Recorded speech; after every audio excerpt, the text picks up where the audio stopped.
here, Georgetta. So I'm going to obviously keep the waiting room open, and we always get some stragglers, and I will go into everything. But since you're the first and only one here right now, whether you want to unmute or type it in the chat, just really quickly from you, Georgetta, is there anything specifically that you're looking to cover or that you're currently working on that can give me a little more, insight as to maybe where I want to go with some of today's content? If that's the case, again, feel free to either unmute or take your time, type it in the chat, and I'm just going to kind of pick up where I left off last week. Cool. There's at least somebody else coming in. But same thing still applies, Georgetta, regardless. If there's anything specifically you're either working on or questions, please feel free to type it in the chat.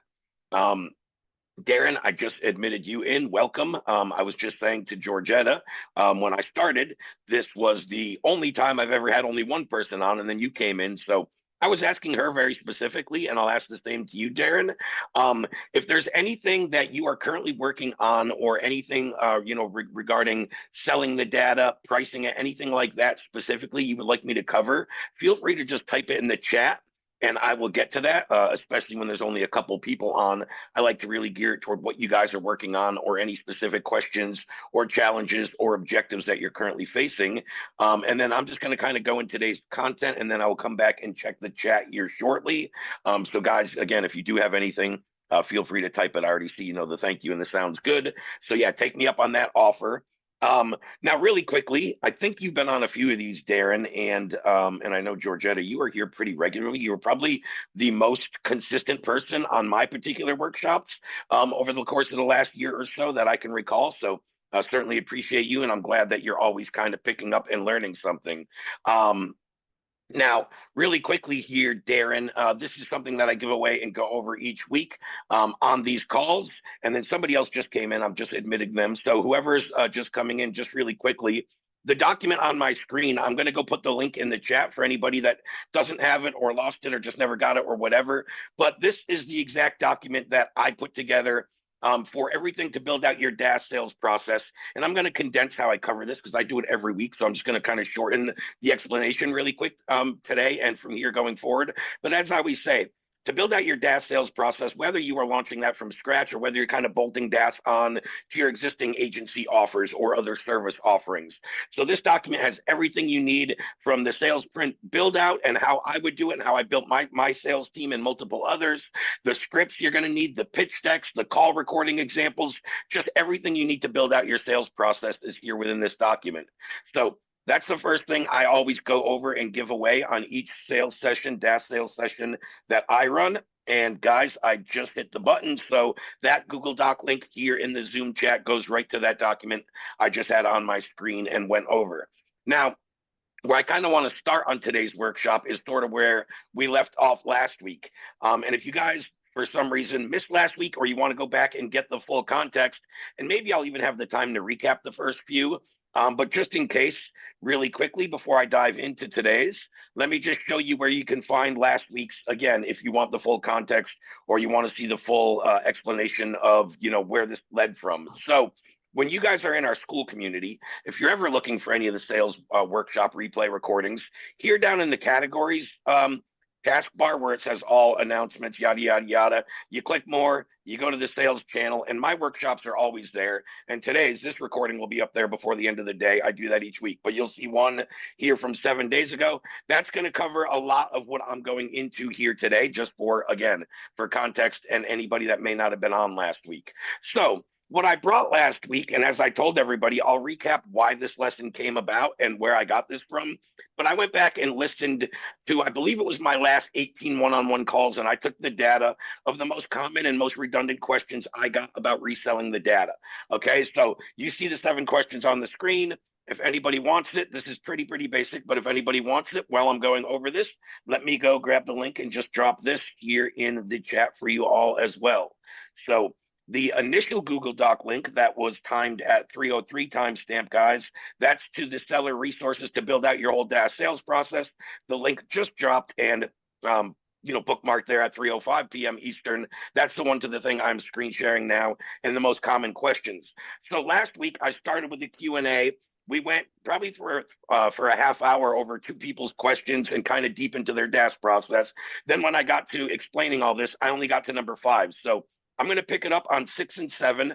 If I have the time and there's not a ton of questions and this doesn't take too long, I can recap the first 5 in a shorter time frame, if that's beneficial for everybody and saves you from going back and rewatching it. But let me pick up where I left off to start, and then I'll go back and check the chat, see if you guys have any questions or anything that you want me to cover specifically. If you would like me to recap the first 5, go drop in the chat now, recap first 5, so I'll know some people are interested and it's worth my time. Otherwise, I won't bother. But question number 6, should I be providing anything else when I deliver my data to customers? And you may have heard this on multiple workshops. You may have never really thought about this or asked this until you got time to provide the data to your client, which is a lot of times we don't think about something till it comes up. So I always say there's 2 things I like to film and provide.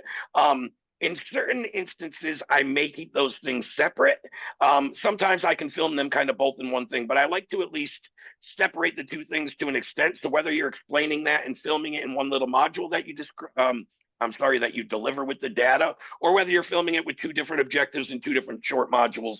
I always tell people the 2 things I like to provide to my client when I'm delivering data, especially a new client. Let's think onboarding a new client, and then I'd like to keep this as a standard SOP once I start doing this. But point being, you only have to do it with your new clients and deliver it once. So you don't have to keep delivering this to a repeat client over and over again. So number 1, I go through best practices. It doesn't matter. There's no 1 or 2. It doesn't matter which one you do first or prioritize. I'm just going to say number 1 is where I go over best ways to reactivate and use the data. So especially if I'm more that low fulfillment model agency, guys, where I'm not actually running and handling their marketing campaigns, I'm just providing the data and trying to be rather hands-off, which I know some of you guys on this call are definitely either a low fulfillment model agency or you want to be more of a low fulfillment model agency. When that's the case, I always film a short video saying, hey, Bob, you're getting this list of data for your roofing company. Let me just tell you what I've seen out of my other home service providers and roofing companies specifically on how they got the best results with the data. So number 1 is taking this and embedding it into ad campaigns, because it's going to be 100% compliant and we can get the best creative and the best messaging in front of the largest audience the fastest. Number 2 would be through excellent email copy and campaigns. Number 3 would probably be through SMS outreach, and probably number 4, cold calling. Now, depending on how that particular client's, I'm kind of sidebarring here now, guys, but depending on how that particular client's business is set up, you guys have all heard me talk about this. When I'm assessing a client and ready to sell them data, I really want to know what they've done up till now, up till when they might buy and use my data. What are they currently doing to acquire clients? And if they tell me they're doing it through ads, through email, SMS, call, whatever it is, I can specify how I would use the data in their existing system. And usually that's what I'm looking for. I don't want to provide the data to people where they need to reinvent the wheel and start something from new. Because again, if I give them data and they go run into ads because I just told them, but they've never run ads, they have no clue of how to verify their account, of how to, mop out good creative, all that stuff, the data's not going to really matter. So again, I'm going to tell people the 4 most prevalent or predominant ways I see the data being reactivated. And again, you can even expand upon that when you're going to more local and small businesses. I was speaking with somebody on a one-on-one call today that was doing more like canvassing and door knocking campaigns and local marketing. The data certainly can and is used that way, but I would categorize that more as like probably number 6 or 7 on that list, right? I labeled the top 4 or the most predominant 4: ads, email, SMS, and cold calling. I think from there it goes to some people using social media strategies where they're pulling LinkedIn and Facebook profiles and doing outreach. I think some people are pulling local canvassing type of data for mailers, door knocking campaigns, et cetera. But I think those first 4 we can all agree are probably the 4 most prevalent ways of marketing here in 2026 and how people reactivate the data. So number 1, shoot them a video showing them best practices and how to reactivate the data. Again, you may want to make that a little custom for each client based on what was their acquisition process and how they should use it. For example, I listed cold calling as 4 there, but if I'm speaking with a company that's whole business and their whole acquisition process is cold calling, they have a call center, they know how to be compliant with the data in cold calling, I'm going to advise them to use it that way and not reinvent the wheel and start something brand new. Whatever their company's kind of set upon, that's where we provide the most value as data providers. All right, you're already doing this and it's working. Let me give you the data and make it work better, make it more cost effective, make it more profitable, on and on and on. So That's number one. The other thing kind of goes back to number five, guys, question number five on my screen. And I provide them a brief little understanding of why and how this data is legal and compliant. And typically that is just a precursor to not having to answer that stuff, right? Because once they start selling to their market, they're going to start to get those questions. We've all heard it, right? Hey, man, that data sounds great. How is it legal? How is it compliant, right? So if they know exactly what to say and what to tell their prospects when they start selling the data or, whatever, I think that makes everybody's life easier rather than coming back to you and having to come up with all this stuff. So as I tell them, number one, the data is 100% legal. If we get in, I'm sorry. How to? Yeah, no. I went back into the legality, but what I'm talking about when I film this, I kind of tell them what I covered when I did number five last week. The legal and privacy thing and the compliance are somewhat separate. I guess the legal and the privacy and compliance maybe would be two separate things. Okay. So legal, number one, the data is 100% legal to anybody that is in our database. And we're going to talk about that a little more with number seven and go over that in a little more depth for anybody that doesn't know what I mean. But what I mean is our data is a first party database.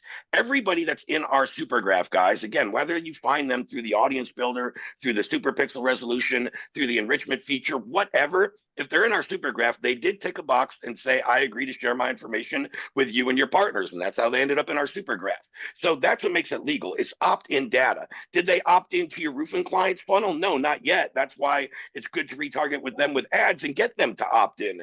It's usually a little easier of a path than cold calling somebody that knows nothing about your business, right? That all goes into the reactivation campaigns, and that's a little different than what I'm touching on. But number one, the data is 100% legal. And as I always tell you guys, if it wasn't, you wouldn't have to worry about your DaaS agency getting shut down, but our whole SuperGraph and thousands of clients and tens of thousands of end users. Like we know based on all of our stuff. And again, I shared with you guys last week the link to our new FAQ page where our legal team has put all the kind of legal privacy compliance jargon into legal terms as well.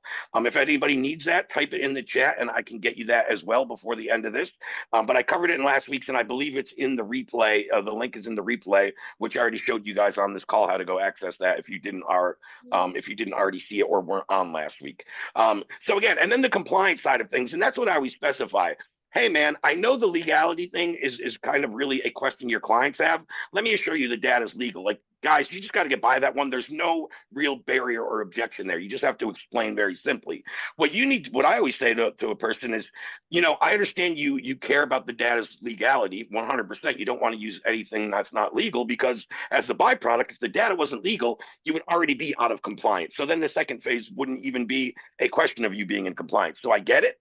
But the real thing they're worried about is, are they going to be compliant in their marketing? And that's what I always specify. When people ask me about the legality, the privacy, the compliance, I always say, let me ask you, Bob, what are you really worried about? When you take this data and you start running email or SMS or cold calling campaigns, are you compliant or are you going to be, shut down or fined? Yeah, that's what I'm really worried about. And then I explain to them how it's compliant. Right. Number one, we have first party data. Number two, and I give them the prerequisites for being compliant. You guys have all heard me say this probably over and over. I'll go through it one more time really quickly. The data is going to pretty much always be compliant in your ad campaigns. Again, the only thing I want to put as an outlier here, if you're working with somebody that's in any type of adult industry, right? CBD, THC, adult products, that kind of things are special categories and totally separate. But let's think of any mainstream business, product, service. The ads are going to be compliant, or the data is going to be compliant in ads. And again, we can probably get our best messaging and in front of our biggest audience the fastest with ad spend if they are already doing that or open to a budget. Number two, email. As I always tell you, to be compliant with AudienceLab data when sending emails, you need four things included in your email. I think we all know this as marketers, and these are given, but we'll go through them. Your name, your business address, and a clear opt-out. As long as that is within your emails that you're sending to this data, you are compliant. SMS outreach, it's three of those four things. You don't need your business address. So your name, your business name, and a clear opt-out. And then SMS, for cold calling, the last one, what I always tell people, and I know you guys have heard me say this over and over again, what I always tell people is, although there's a filter within the AudienceLab platform for how to segment, people not on the do not call list, I tell anybody that's cold calling any list I provide to them that, I would run it through one outside source, outside of AudienceLab, one other do not call list registry, and just make sure none of the numbers are jiving and, are on that list. I always tell people, and most of us know as marketers, the quickest and easiest way to fall out of compliance with the data is call 3 numbers in a row that are on the do not call list. And it won't be long before you're getting a call or you're getting shut down or you're getting fined or there'll be some type of repercussions, right? So again, deliver them and make sure they understand how and why it's compliant. I think what I just went through with those 2 components, although I elaborated on both, but first was the thing about why the data is legal and compliant, and more about the best and most effective ways to reactivate the data and what you've seen work best. So they know, now that I have this data, this is how I should reactivate it and expect the best results.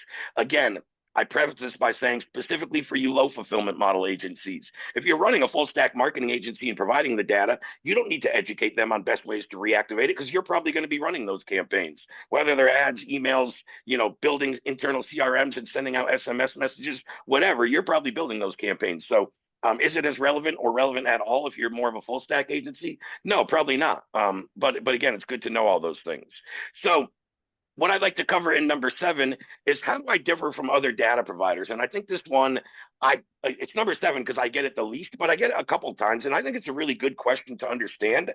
I always tell people, and when anybody asks me about the credibility or validity of my company and my data, I always start with, and I always say, I want to be judged on 2 key components that I believe every data provider should be judged on. Whether it's me, my competition, the best, the worst, doesn't matter. And I think this is what helps AudienceLab stand out. I never say we have better data than other people. That's subjective and can be looked at in many ways. I say our data performs more effective in marketing campaigns in terms of ROI because of 2 specific categories. Number 1, the historical accuracy of the data, which currently runs between 75 and 80% platform wide. Could there be some categories that perform less or higher than that? Yes, but generally speaking, through all the coding, all the dev research and data we got back at the end of 2025, the data platform is about 75 to 80% accurate with the numbers, emails, profiles it is providing to you guys. That's number 1. Number 2 are the match rates. So now that I have this list and it's 75, 80% accurate, we're going to upload it into some type of reactivation channel, ads, email, SMS, cold calling center, whatever. What are the match rates that I'm actually hitting back to John Smith's inbox, that I'm hitting John Smith's Facebook feed when he's scrolling with the ad? So I've sent a lot of you guys these graphics. Anybody that's had the one-on-one call with me and gets the email with all the resources, I always include the graphic. And again, that's a year old, so I'm going to get the updated numbers, but it's still very relevant. It hasn't changed much in terms of the 2 or 3x rate. The metrics may have changed a little, but what the metric shows you is currently AudienceLab is operating at about a 2 to 3x margin of all the major competitors in the 2 key categories that matter most as a data provider. So why are we different from how are we different from other providers? We provide more accurate data and higher match rate activation when we reactivate the data. Just as a byproduct of those 2 things, you're going to see better results, in your marketing and advertising campaigns. So that's number 1. Number 2, I kind of talked about this a little in the number 6 answer, and I didn't go super deep into it, but I guess I did. You don't have to go much deeper. But one of the ways we differ from other data providers is we are a first-party database. Guys, not everybody is a first-party data provider, which means they aren't direct opt-in, which means the legal and compliance change quite a bit in terms of the outreach when you have second or third-party data as opposed to first.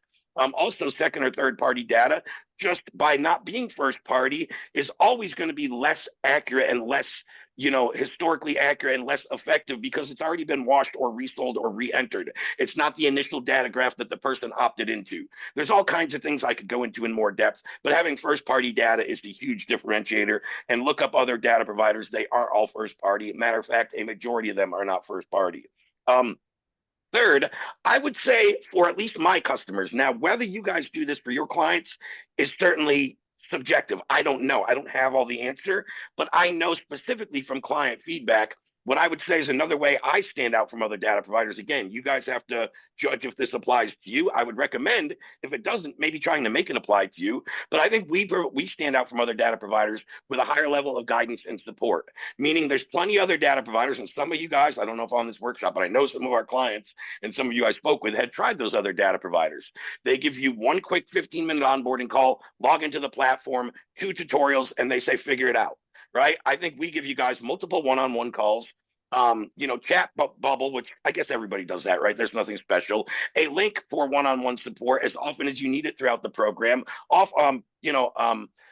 Access to 11 or so workshops per week with support, questions, help. So in terms of guidance, again, I think wrapping into that would also, guys, be number 6 that I mentioned. We are giving them guidance on best ways to reactivate it, how it's legal, how it's compliant. Not everybody is doing that. So again, the level of guidance you guys provide, I don't expect to be the same as ours, but I imagine it's probably going to be better than most data providers, because most of them just give you a login, show you a 10-minute tutorial and say, have at it. And nobody ever knows how to pull the right data. Or I've seen so many people get sold into a B2B data graph that have a B2C product. Like, how good is that data going to perform for them? So all these kind of things that you guys can stand out.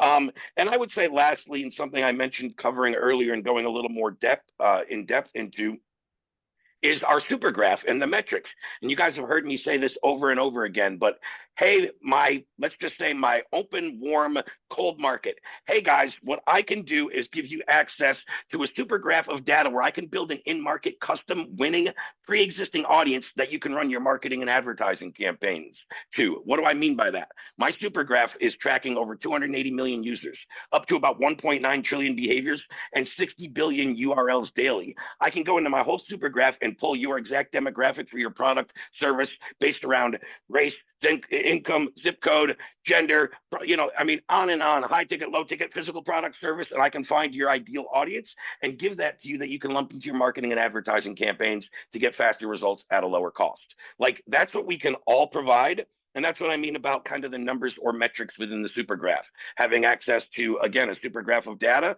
with approximately, give or take, 280 million users, 1.9 trillion behaviors analyzed, and up to 60 billion URLs daily. So again, that's that's finishing number 6 and 7 based off of where I left off last week.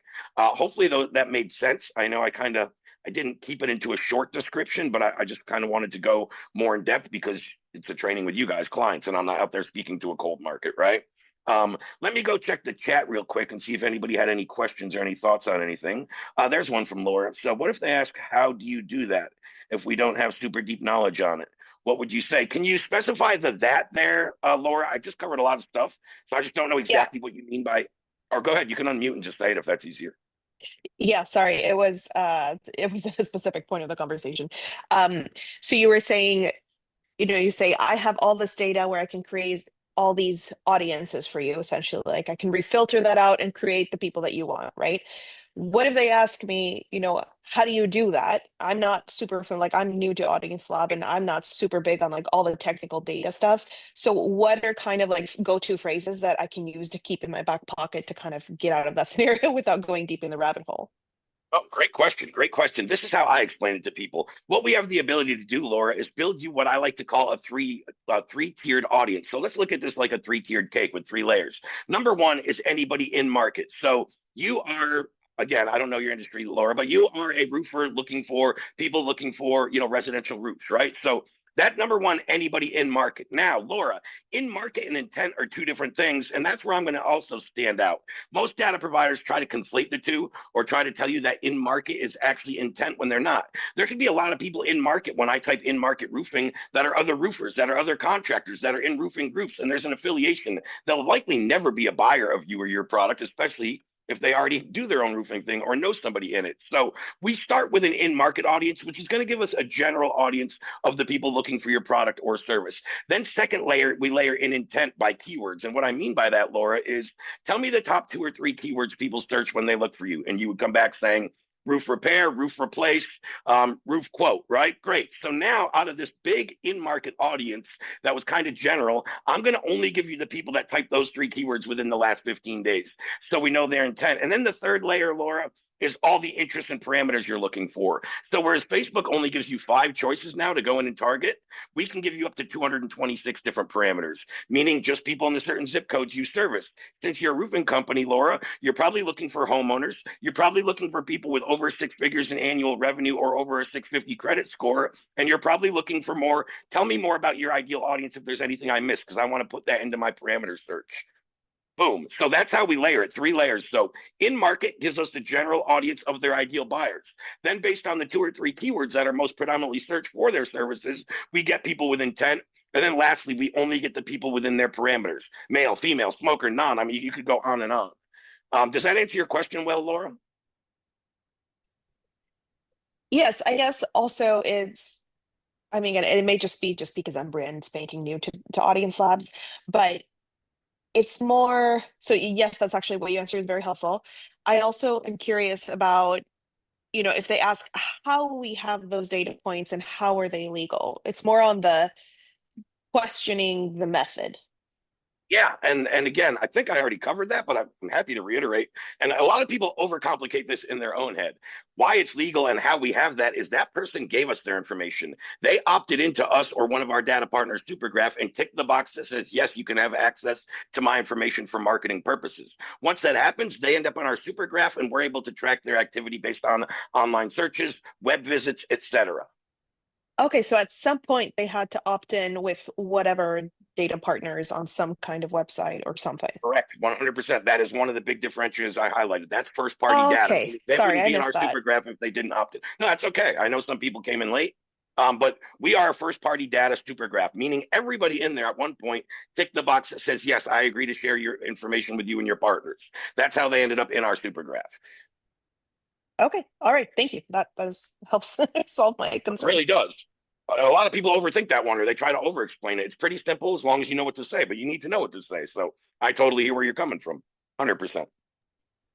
Yeah, thank Do you. we have any other current questions in the chat? No? Well, I have more time.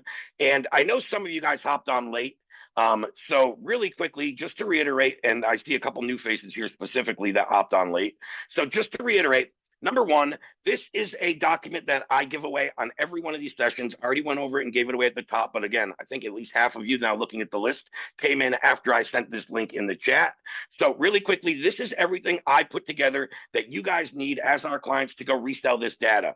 Everything you need to build your sales process from scratch, whether you're building a DaaS sales process again from scratch, or whether you have an existing agency and you're just kind of bolting this on. This has everything you need from the sales process build out in your company, the triage call framework, the sales call framework, the pitch decks you can use, call recordings of me doing it and closing these deals, the terminology, the verbiage, overcoming objections, so all that stuff. So again, I'm going to go drop that in the chat really quickly.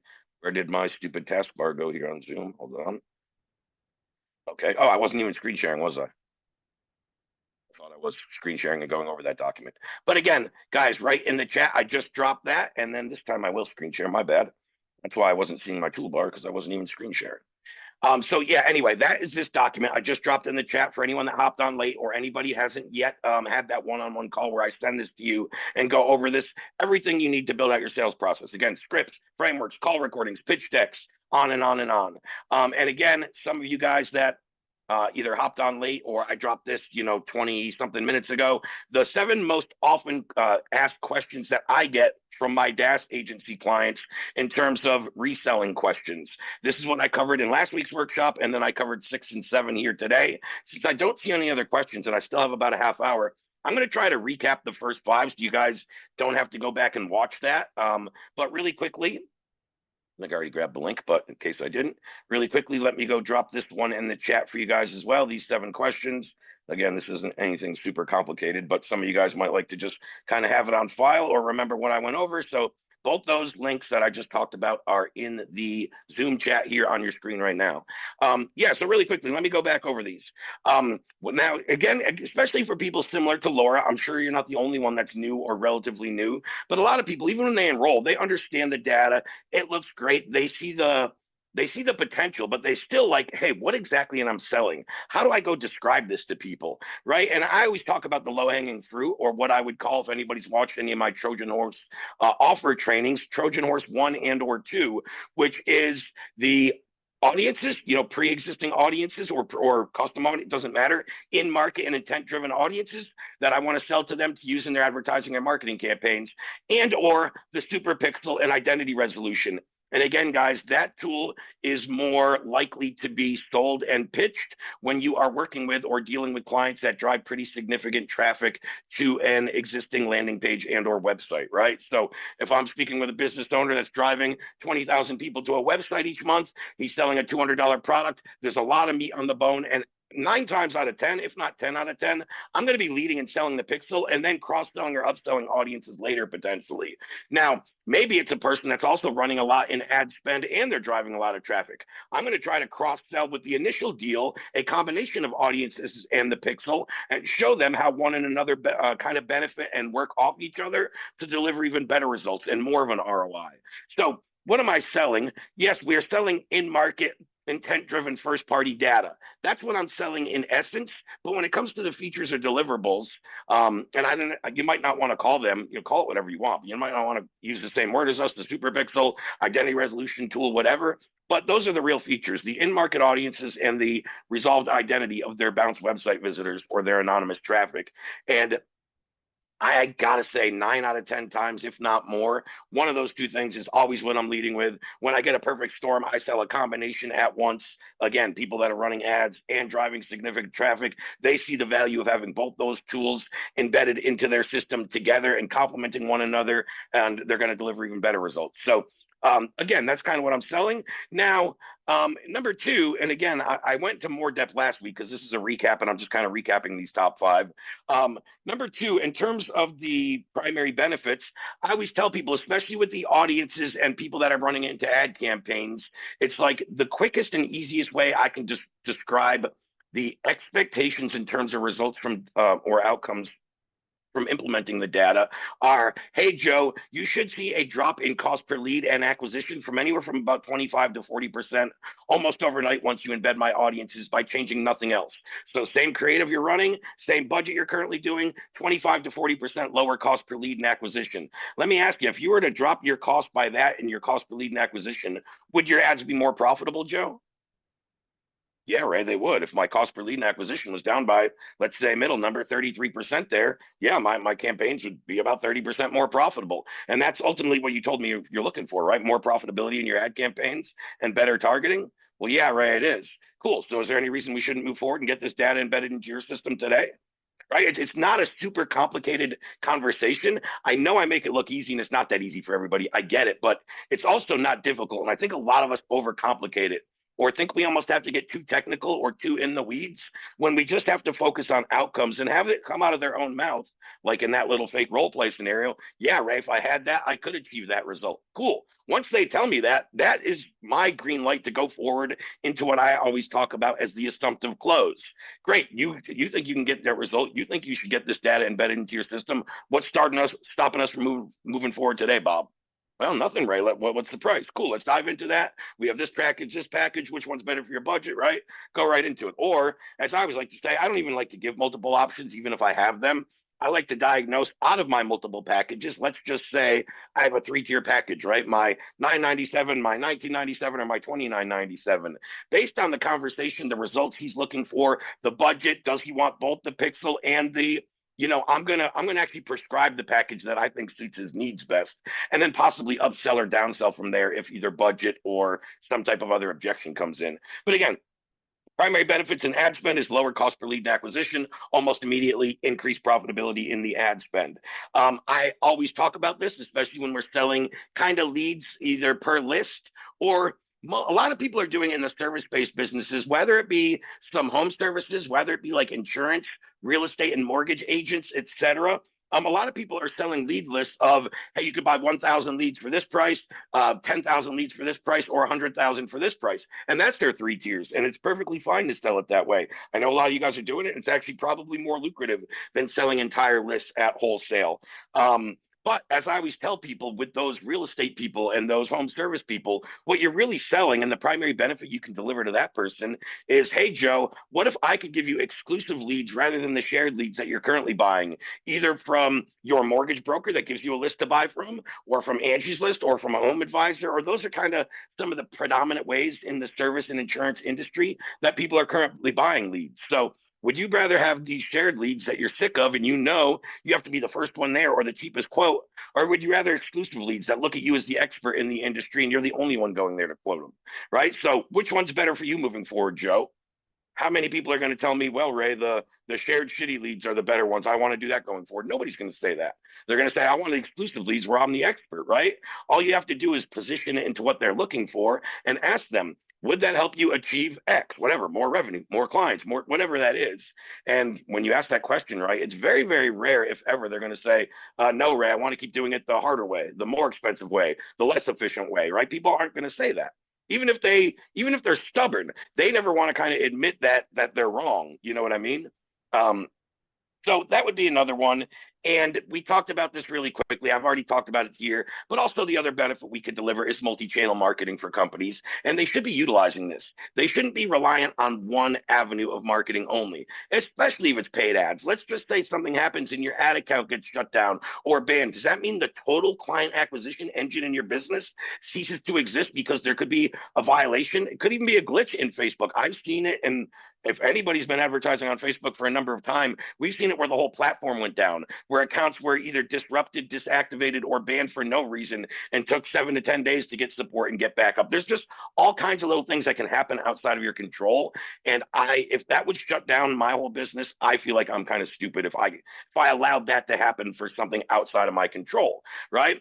I'm not saying you have to have this whole conversation, but I think we can all agree as marketers, as consumers, if you get hit from a brand that hits you with an email, an ad, and an SMS, you're probably like, damn, now these guys are on my mind more, but how did they get into like all my inboxes? That's pretty slick. Like all this stuff happens. And what I always say to my clients is, yeah, it is pretty slick. Wouldn't you like to be able to do that to your customers? Be everywhere they look, have them wondering how you found them and why they're seeing you everywhere?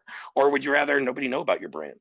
Like, you know what I mean? So you can even use that to your advantage, even when people kind of, as a consumer, I don't always like it, right? I'm sure we all get hit with ads, promotions, text. We're like, oh, that's bullshit. That's this. But it's like, it's also pretty slick of the company, especially if you didn't opt in to be giving you their product and their promotion. And as a business owner, I'm always thinking, how do I get my stuff in front of people that didn't necessarily ask for it? Because I want more eyeballs on my message, my product. Now, obviously, I want it on the right people. And that goes back to the platform we have access to and the targeting and setting that three-layered tiered audience, as I mentioned to Laura. The right intent, the right keywords, the right end market audience, the right parameters and filters for that, ideal client.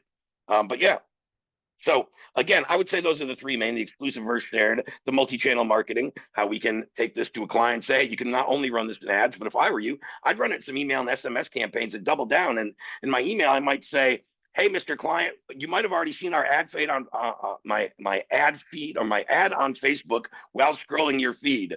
If not, you'll probably get hit with it soon. But I'm just here to reiterate, we have a discount for our loyal website visitors. And since you visited our website within the last month, here's a 10% coupon if you check out within the next 24 hours. Just all these little things we can be doing to get back people that vanished off our site, to offer a little more urgency or cost of inaction to move forward today with a discount or some type of promotional offer. All kinds of things that all the real good marketing companies do, we can give the ability to our clients to do. Do they all want to do them and do them all? No, but this is the ability and what we have to offer them. Number three is the one that probably takes the most time to go through and probably where I spent the most time last week. How should I position the value of said benefits? And I want to go through this quicker with how I summed up last week because I spent a lot of time more talking about, and I guess, excuse me, I guess that might go right into number four. I might actually confuse myself there. That might be the one I spent more time. But very quickly, number three we can do very quickly. And again, it might be number four I spent some time on. But how should I position the value of said benefits to my prospects? I've already actually given you that answer. And the real quick formula is if you had X, could you achieve said result or outcome? And that's how you're positioning the value. It's really number one, to do this right. Let's look at the Let's look at the context that leads up to that simple little sentence I said, because it works. But if we haven't done the thing right, it's very hard to put that sentence together properly. And that's where people might stumble. So, number one, we assessed what they're currently doing, what's maybe the gap in their business, what's maybe a roadblock or a challenge, or what they're doing well that we can just throw the data in and see even better results. So, once we've assessed, once we know their current acquisition method, as I mentioned, we should always be diving into this. What have you been doing, Joe, the last 6 months to acquire clients? And what's kind of your number one way of bringing them in? Well, Ray, we probably brought in the most from paid ads. We do a little bit of through referrals, and we probably brought in a small portion through email. Now, knowing that, guys, now when I diagnose later and I say, hey, since you've acquired most of your clients through ads and you have a pretty decent budget there, Joe, what I would recommend is embedding our in-market audiences, dropping your cost per lead and acquisition by somewhere between 25 to 40%, and squeezing more profit out of the juice of all of your ad spend. If you had lower cost per lead and acquisition, would your campaigns be more profitable? Yeah, Ray, they would. So if I provided you with the first party in-market data that would allow you to do that, is there any reason you wouldn't hop on that and take that data? I can't see a reason I wouldn't take it. Me neither. Let's talk price. Boom. Right. So again, that whole conversation comes from assessing, understanding what they're doing well in their business, where the data will best suit them, and then me positioning it into, hey, if you had this, could you achieve that? Great. I agree. What's stopping us from moving forward? It's kind of always that framework, okay, for lack of a better phrase. So number four is definitely the one I was thinking that I spent a lot of time on. And that's just because there's so many different variations. I've already talked about it and touched on it a little here, guys, today. But some of you guys are selling straight list. Some of you are selling list with weekly refreshes, a certain amount. Some of you are selling multiple lists. So you're taking one list, selling it to a roofer, and reselling the same list when you can also offer exclusive lists at a higher premium. Some of you are selling per tiers of leads, 100, 1,000, this. Some of you are selling with a comprehensive kind of, let's call it a flagship program or flagship package that's a combination of the pixel and the audiences, and it's a premium of 2,500. So there's all kinds of different ways you can do this. Very hard for me to spend one session and tell you how to price this, because I think I would tell you different if I was one-on-one with each of you, depending on a few of those factors I just mentioned. What I always like to say is set some parameters and some bare minimums. No matter what package I'm on in AudienceLab, even I believe our lowest tier right now is $9.97 a month and 4 lists. Again, off the top of my head, if I'm mistaken, correct me if I'm wrong. I don't think I am. But even at that price, bare minimum, if I sell each list for $750 and no less, I still have a pretty good profit margin on that. If you really think about it, $9.97 a month for 4 lists, what's that costing me if I just average it out? $250 a list. So even selling them at the bare minimum. So I say this to say I would never sell a list for less than $750.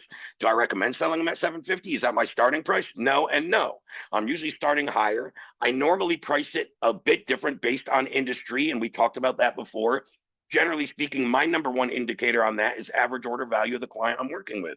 For instance, when some of you guys working with private injury attorneys that tell you their average case that they get when they land a new case is 30 to 60 grand, I could charge more for that list than a guy that tells me his average deal is 4 grand, and so on and so forth. So again, bare minimum if I'm selling just kind of list a la carte to service providers. And then, guys, if I'm selling lists and I'm a full stack agency and running their ad campaigns, my very simple offer and the easiest way to start this, again, play with and fluctuate the price accordingly. But let's just say you came into AudienceLab as a $2,000 a month Facebook ad agency that you run for clients, and that's kind of your core offer. My quickest upsell and how to embed data into this would when I start speaking with new clients, and I would also go back to my existing clients and offer them the upsell.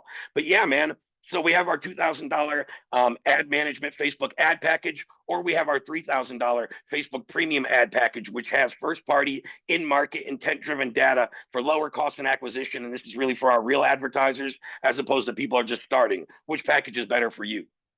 So you can simply just package it as ad service, ad premium service with data, lower cost per lead and acquisition, and higher intent lists or targeting, right? So that's another easy way. So again, I could go on and on. Those are some really good base foundations. Now I'll do the base foundation kind of for the pixel.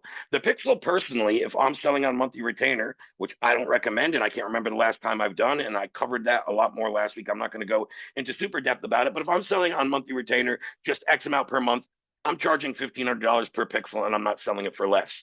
I personally recommend performance campaigns where I slap the pixel onto their website before they even pay me. I show them after it's been running for a couple of weeks how many leads I've extracted, and then I offer to sell them back to them and remarket to them for them at a premium. That always turns out to be more lucrative than the $1,500 a month, and also less objections or hesitation up front because I'm not asking for any money up front. I'm asking to throw it on their pixel and let them show it let me show them what it does. Once I show them, hey, Mr. Business Owner, now you have the name, email, and phone number of 3,000 people who visited your website in the last month. Let me ask you, Joe, who do you think is more likely to buy from you? Somebody on this list who visited your website or somebody in your next cold email campaign? I agree. Probably somebody that's visited your website and already knows about you. So wouldn't you want to buy these leads back and remarket to them very simply? Cool. I'll sell them back to you at 65 cents per lead. Right there, just do the math I just did. 3,000 times 65 cents a lead comes out to about $1,920 with the math in my head. Somebody can fact check me on that. Pretty sure that's close. That's already more than the $1,500 a month.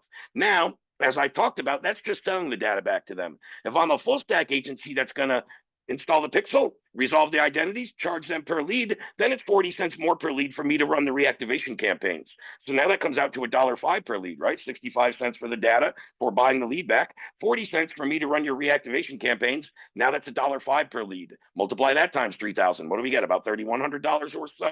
So both of those examples I just did on small sample sizes on performance-based deals, both work out to more than $1,500 a month. I guarantee you I get much less objections up front getting the pixel installed on the website. So again, that's just my recommendation. You can sell it or pitch it any way you like. And then there's also the middle ground where you could sell it for half of the retainer price per se and then half performance.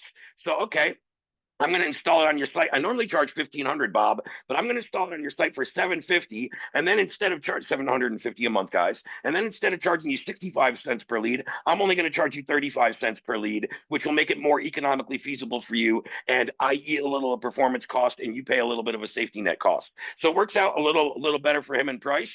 You also get a base monthly retainer, even if he loses traffic 1 month or yada, yada, yada. So those are the three most common ways I sell the pixel: straight retainer, retainer plus performance, or straight performance. Again, and there's other variations of that. I've told you guys about some of my clients that I didn't discover this. I never had the smarts or the brains to sell it like this. And I've heard a few people have really, really good success with this. But they say to business owners, hey, Bob, what if I could show you a stream of revenue in your current business that you didn't even know that makes you over 10 grand a month? If I can open that business and drive that revenue in, would you split it with me 60-40? You keep 60%, I get 40%. Now that's a lofty split. You can go up or down from there. But think from a business owner standpoint, a stream of revenue in my business that I have no idea about, that I'm not going to unlock myself. And if this guy does find it, I only give him a percentage of it that I would have never had anyway. It's pretty much a no-brainer. And how you can pitch it like that, specifically for people with e-commerce products that drive a lot of traffic, right? Very, very quickly, once you kind of do that little pitch, you can go obviously install the pixel on the website, start resolving all the visitors. Very simple retargeting ads into a checkout page in an e-com site of people that have already visited the site. Usually converts at a higher percentage than the actual website traffic. So basically, what I'm saying is direct retargeting ads off of prior site visitors. All the math in every campaign I've ever looked when it came to conversion rates converted better than somebody that just hopped on their website for the first time. And again, that goes back to kind of the strength of retargeting people that are already aware of your brand rather than a cold audience, and kind of the value there. So there's some questions about, what should I charge and how should I price? And I think, between handling number 6 and the 2 ways I went through that and talking about the privacy, legality, compliance, I think I've already handled all that and covered that. I don't really want to dive back into privacy and compliance stuff. What I will do, though, that I'm going to stop share for 1 minute so I can go grab this, something I mentioned earlier, and then I'm going to go check the chat for questions. I mentioned our AudienceLab main FAQ page that we just updated with all the proper legal jargon, for lack of a better phrase, all surrounding the privacy, legality, compliance. Now, if you guys ever get asked this, or you guys are creating your own websites or landing page and you need some, literature down there about it, would I recommend you copy and paste ours? Probably not, because your business model and what you do is a little different. But here's great frameworks for the, for the type of verbiage and maybe Yeah, verbiage, legal terminology that you would want to put on some type of website or landing page if ever asked. So this has a lot more than just the legal and privacy and compliance stuff. This is all of our main FAQs, but that link I just dropped in the Zoom chat right now, guys. That's the link to our FAQ page that, again, was all done by our legal and professional copy team, and people that are above my level when it comes to that stuff. I'll tell you, I think I'm good with copywriting and terminology. Do I know it's all legal and compliant? No, not always. That's why some of us, as we become more of an established company, pay for experts to do that and make sure it's the right jargon and the right lingo. I can guarantee you, every FAQ on there is not how I would answer the question. So again, I don't know what I'm doing when it comes to the actual legal jargon, because I would explain every single one of those answers a little different than they are worded. I'm also much more direct than most people, and I don't want to say dumb things down, but I try to simplify so I can say something and they can comprehend it. I think we've all, worked with experts or gurus or trainers or really bright minds that give you a whole bunch of knowledge, and then you're like, half of that went over my head. What did you even say? How do I go implement that? So I always try to chunk things down. So whether you enrolled last week or 3 years ago, you should kind of understand what I'm saying. And again, that's where I try to differ from some people. I think Adam, that's one of how we mold perfectly. I've told some of you guys the story. We were business partners, and when we kind of first got together, basically one of my tasks was, Ray, go refilm my trainings and reword them so the average person could understand them. Because Adam would do this brilliant training or workshop or challenge. I remember one of them was a 5 or 7 day challenge, and people would go through it. Their mind would be blown, but they always get stuck in analysis paralysis and never be able to go implement. So it'd just be like, again, not necessarily dumbed down, but simplify my stuff into layman's terms. And that's kind of been part of one of my roles working with Adam and in this company since day one. So interesting to kind of have that all come to fruition. Let me just check the chat again. See, so Georgetta, I was wondering how to set up without having white label demos on what AudienceLab can do customized to people's businesses. Now, what I would say when you don't have the white label is what you can do is when you get into screen share with any screen sharing software, Zoom included, you can shrink the screen down a little of what you're sharing. So all I'm saying by that, Georgetta, is because you don't have the white label, it probably still says Audience Lab at the top of your screen, and you wouldn't want clients to see that. All you have to do is shrink the percentage or the little portion of your screen that is allowed for the viewer to see, and then go through a demo as if you were building an audience. But obviously, what I would recommend is anytime that I've done a demo, and guys, I don't do a lot of them. It's been a long time since I've done them. I used to do my fair share. It has been a long time, so I don't really like to answer too deep on the stuff I stepped out of, but I still know the basics. And again, I would go in and demo custom to that person. So, okay, Georgetta, you're looking for, roofing clients in Southwest Georgia County or whatever, right? And tell me some of and this is what I can do. And so all I'm doing is kind of walking them through the platform, its competencies and capabilities, and then I would never, if I'm demoing, actually pull a list and generate it,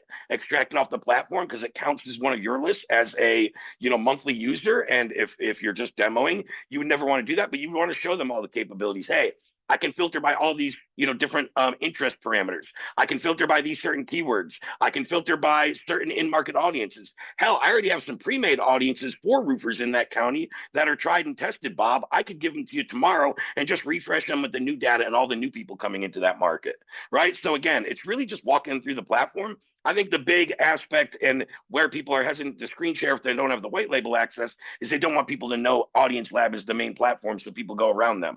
And again, very simple way to kind of shrink down what you're showing, not show the outside parameter around your screen. I actually do that when I'm in certain CRM stuff. I don't want them to see all my settings and filters that I'm clicking on sometimes, but I want them to see the actual middle of my screen. So I kind of shorten what they see so they don't need to see all my settings and setup, whatever. Could be a number of things. So hopefully that answers that. And what if they don't know their numbers or they don't want to share their numbers? Well, let me start with the second one. If they don't want to share their numbers, I don't want to work with them. And that's an automatic disqualifier for me.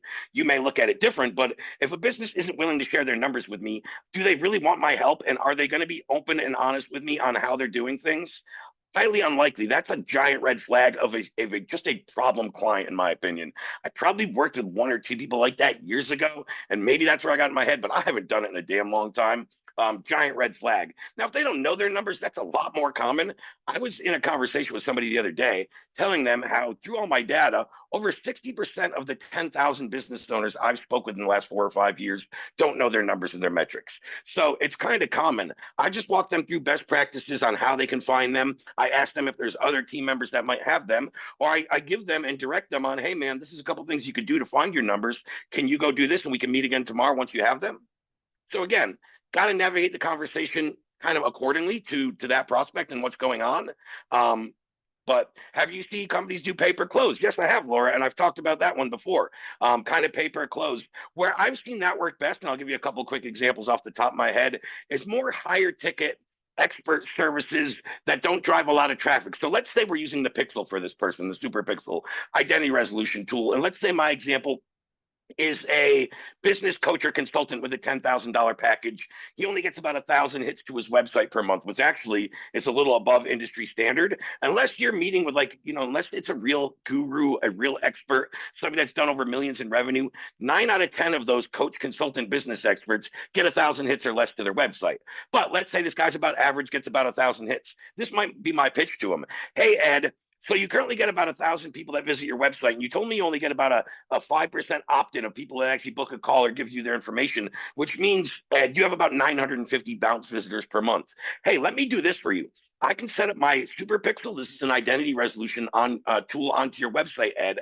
I can resolve all the people, or sorry, not all, somewhere between 30 and 60% of the people that are landing on your website, and then we can retarget them with some SMS, ad, email campaigns. And let me tell you exactly how this could work. So you get about 950 bounce visitors. Let's go worst case scenario and say my pixel only resolves 30%. That's about 310 people per month.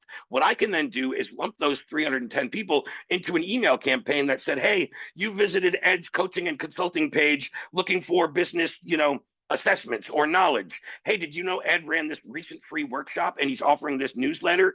Here's the opt-in and if you'd like to expedite this and book a call with him now, here's the link to do so. So Ed, let's say I do this to 300 people, and let's say 10% opt in and you book 30 calls. Let's say you have a 50% show rate, 15 people show up. Let's say you have a 10% close rate. That means you're closing 1.5 to 2 deals. I think I did this on all very low, reasonable metrics. Let's say worst case scenario, it's only one deal.